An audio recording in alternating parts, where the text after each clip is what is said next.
आज की इस वीडियो में हम पढ़ेंगे संपर्क में रखे दो लेंसों की संयुक्त फोकस दूरी। तो ये चैप्टर नंबर 9 रे ऑप्टिक्स किरण प्रकाश की में ये फॉर्मूला आता है। इसमें है क्या, माना कि दो लेंस हैं जिनकी फोकस दूरी है f1 और f2, एक दूसरे के कांटेक्ट में रखे हैं, संपर्क में रखे हैं। या तो इन्हें धागे से बांध दिया जाए या किसी ट्रांसपेरेंट मटेरियल से चिपका दिया जाए। ये मुख्य अक्ष है, यहाँ कोई वस्तु रखी है ऑब्जेक्ट ओ, ये पॉइंट ऑब्जेक्ट है बिंदु रूप की वस्तु। तो इनकी टोटल फोकस दूरी अगर हमें निकालना हो तो हम 1 करके जोड़ते हैं, 1/f equal to 1/f1 plus 1/f2। ये फॉर्मूला आया कैसे उसे देखते हैं। यहाँ से कोई प्रकाश की किरण चलेगी, ये सबसे पहले पहले लेंस पर गिरेगी। कोई लाइट की बीम चलती है, फर्स्ट लेंस पर गिरती है। फर्स्ट लेंस इसका इमेज दूर बनाता है जिसे हमने माना आई डैश। तो ऑब्जेक्ट की डिस्टेंस लिखते हैं u, यहां से यहां तक पहले लेंस से। इमेज की डिस्टेंस लिखेंगे v डैश आई डैश तक। ये केवल पहले लेंस के लिए है, तो हम लिखेंगे प्रथम लेंस के लिए। लेंस का फॉर्मूला होता है 1/v minus 1/u equal to 1/f। इसमें v के स्थान पर आ जाएगा v डैश, f के स्थान पर आएगा f1, इक्वेशन फर्स्ट। अब सेकंड लेंस के लिए यही फॉर्मूला, द्वितीय लेंस के लिए। सेकंड लेंस के लिए लिखेंगे जब, तो क्या होगा, ये जो इमेज है ये इमेज सेकंड लेंस के लिए ऑब्जेक्ट हो जाएगी, वस्तु का काम करेगी। और सेकंड लेंस इसका फाइनल प्रतिबिंब यहां बनाएगा आई पर। तो सेकंड लेंस के लिए ये वस्तु हो गई, ये प्रतिबिंब हो गया, इसकी डिस्टेंस v। तो सेकंड लेंस के लिए वस्तु की दूरी ली जाएगी v डैश। दोबारा से हम लेंस की फोकस दूरी का फॉर्मूला लिखेंगे 1/v माइनस 1/u। तो जहां u आना है वहां क्या आएगा, v dash equal to 1/f1। दूसरा लेंस है तो f1 की जगह f2, इक्वेशन नंबर 2। दोनों इक्वेशन को हम जोड़ेंगे, जोड़ने पर 1/v dash 1/v dash cut जाएंगे, माइनस का है प्लस का है, तो बचेगा 1/v minus 1/u equal to, ये दोनों जोड़ेंगे 1/f1 प्लस 1/f2। फोकस दूरी स्मॉल f से लिख लें। अगर दोनों लेंसों की टोटल फोकस दूरी कैपिटल F हो तो हम इसके स्थान पर लेंस के फॉर्मूले से लिख सकते हैं 1/f, क्योंकि 1/f बराबर होता है 1/v माइनस 1/u। और इधर ऐसा का ऐसे उतार देंगे 1/f1 प्लस 1/f2। तो ये संपर्क में रखे दो लेंसों की संयुक्त कंबाइंड फोकल लेंथ का फॉर्मूला है, प्रूव्ड हो जाता है।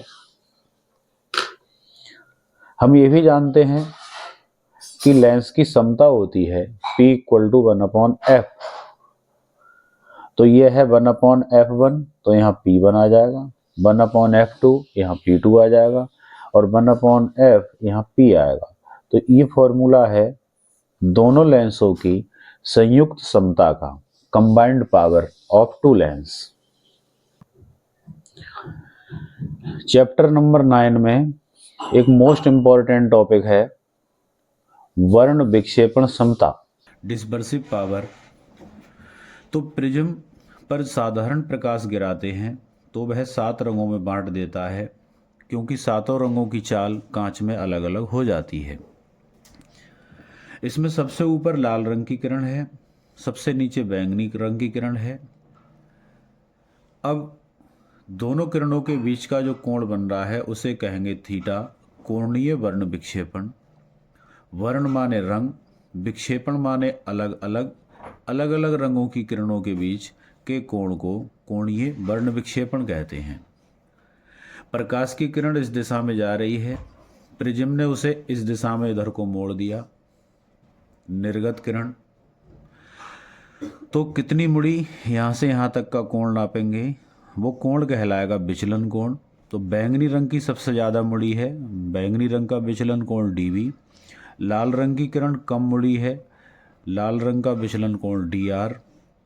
यहाँ ऑब्जेक्टिव क्वेश्चन बनता है कि कांच का अपवर्तनांक किस रंग के प्रकाश के लिए सबसे अधिक होगा।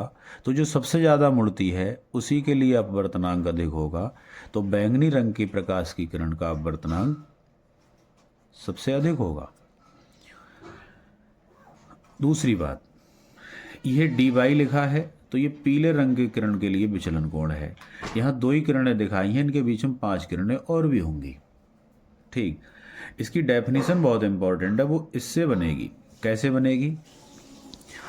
किन्हीं 2 रंगों की किरणों के बीच का कोणीय वर्ण विक्षेपण या किन्हीं 2 रंगों की निर्गत किरणों के बीच का कोण और पीले रंग के लिए विचलन कोण, जैसे मैंने ये विचलन कोण दिखाए हैं, ऐसे पीले रंग की किरण होगी उसका भी अपना विचलन कोण होगा। तो 2 रंगों की निर्गत किरणों के बीच का कोण और पीले रंग के लिए विचलन कोण के अनुपात को वर्ण विक्षेपण समता कहते हैं। थीटा का मान अगर देखेंगे तो इन दोनों विचलन कोणों को मैं घटा दूं, ये नीले वाले एंगल में से ये रेड का घटा दूं तो बीच का कोण आ जाएगा ये। तो वही लिखा है मैंने थीटा की जगह पर।